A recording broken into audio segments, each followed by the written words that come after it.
I'm born in the center of France, near Lyon, near Rouen, in Renaison. We had amazing vegetable from the garden that we grow. We had amazing bread because we baked the bread from the guy doing the wheat in the corner on the river.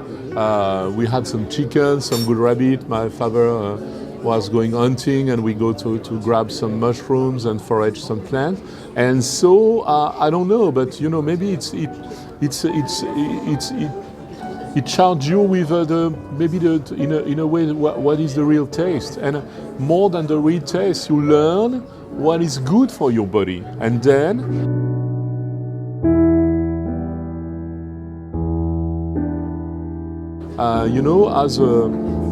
as a doctor, I learned two things. I learned, first of all, to love people. I mean, to love human beings.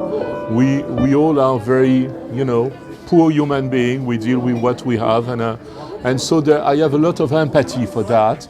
And I do believe to be not a chef, but to be a restaurant owner, you have to have this sort of empathy. You have to love the people. They come to visit you, and to take it as a gift, as something absolutely magical, because nobody is pushed to visit your restaurant. And when you have some customer who decide that, it's really a gift, and you really have to take care of them as much as you can with a lot of love. And the second part of what I learned from my medical studies is, to understand what is that when you feed people, you should feed them well.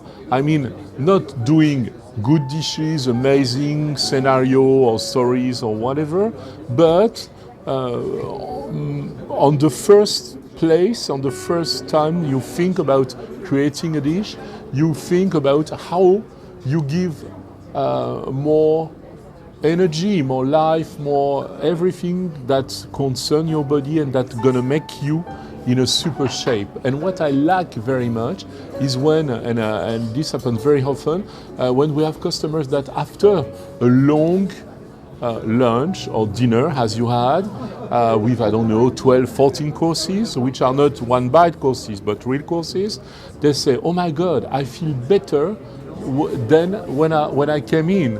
And most of the time, as far as I'm concerned, when I go to a lot of 3-star restaurants everywhere, I don't feel better after I'm done.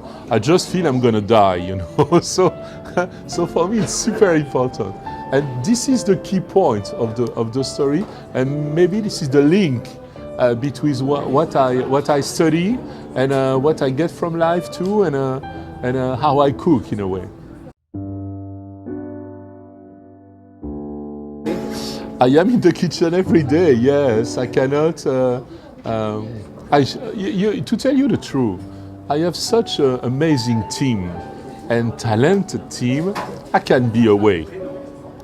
I do believe they're gonna do the same things, but as far as I'm concerned, I cannot be away because I love my place. And when I wake up in the morning, I just have one idea, is going to my restaurant. And to tell you the truth, sometimes, even the weekend when we are closed, it's an addiction. I go to my restaurant, there is nobody, but I love the place, I love to be in the place, to remember what we had during the week. And sometimes I get good idea here to be alone, in this place that I created every part, I design everything, I choose everything, every detail, and in a way, this is this is the place I like so much. So I don't like to be away of my restaurant. Not a question of what my team can do. They can do perfectly. It's not a question of that.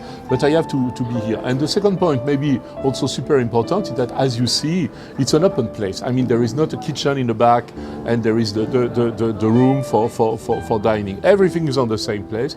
And so, my customers, they love me to be here because I'm a part of the scenario. I'm very addicted by the sea. I love sea, I love seafood, I love chef, and they are still alive. And we open à la minute when we cook it. It's not open in the morning or the day before. Just opening alive on the day you're gonna eat it. So you have this vibration of energy, which is very important. The razor clamps is the same. It's insane. And the way I do the coquille Saint-Jacques that you get in your plate, I plate it, is for me like, because most of the time they come not far from the Lofoten, really north, near the polar cycle, and you have to think that mostly the 22 hours of night a day, and the Lofoten is such a big rock going inside the sea, and so the scallop just figure that, it's like a little rock, a rock on the plate with the black things coming on it, which is the inside of the scallops, roasted until it's a little light caramelization, and you get the picture. And I do believe when you see it and when you eat it, you eat the energy of the sea. And for me, it's super important. And in any case, when we do meat, we always mixed with seafood, but when we have seafood, we always mix with meat too, because for example, for the razor clams, I put some veal brain in the razor clams, which is a sort of meat in a way. Yeah. When I do the lamb, we have lamb today, but we put some sea urchin with the lamb, or we put anchovy with the pigeon that we had today too also. So for me, there is no. Sometimes I do some starters. They can be a dessert.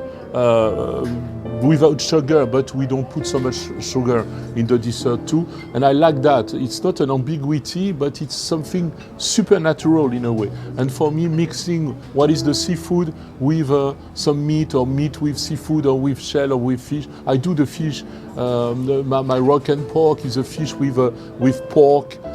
We cook the fish with pork fat, and then we have the blood in the sauce and everything. So it's like that. But if you remember very, very long time ago, and if you go to the Paleolithic time, when they dig a hole to cook the things, they usually put the big pieces of meat on the bottom of the hole, and they usually finish with some shells, with some fish, with some crustacea. That bring the saltiness, that bring the taste, that bring the things, and then they cover with leaves, and they cover with the burning charcoal.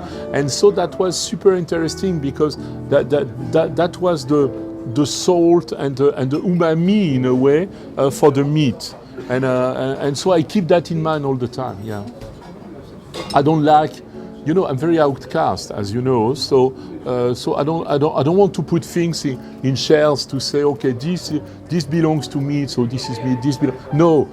My creativity doesn't work like that. With a sort of virtue, if there is some virtus in the story, any things can go with anything.